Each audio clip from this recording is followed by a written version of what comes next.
Semasa 25. Balai Besar Taman Nasional Gunung Gede Pangrango, TNGGP, telah mengantongi identitas oknum pendaki yang menyalakan flare di puncak Gunung Gede Pangrango.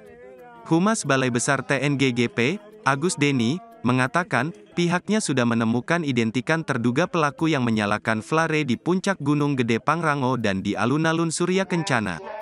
Dalam pasal 40 ayat 4 menjelaskan barang siapa karena kelalaiannya melakukan pelanggaran terhadap kawasan terhadap ketentuan sebagaimana dimaksud di pasal 21 ayat 2 dan 2, serta pasal 33 ayat 3 dipidana dengan kurungan paling lama 1 tahun dan denda paling banyak 50 juta rupiah.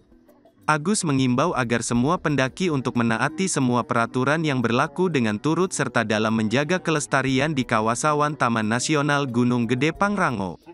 Diberitakan sebelumnya, video oknum pendaki menyalakan flare di puncak Gunung Gede Pangrango viral.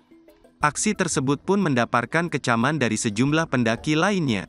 Berdasarkan video yang beredar, seorang pendaki tersebut tampak berdiri di atas batu di dekat bibir kawah Gunung Gede Pangrango sambil memegang flare. Bahkan dalam video yang berdurasi sekitar 26 detik tersebut terlihat sejumlah pendaki lainnya yang berada di puncak Gunung Gede Pangrango menutupi hidung untuk menghindari asap dari flare tersebut. Semasa 25.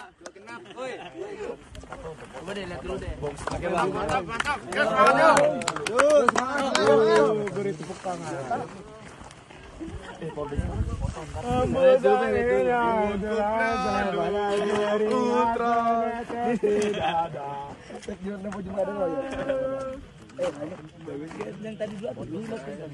Terima kasih sudah nonton.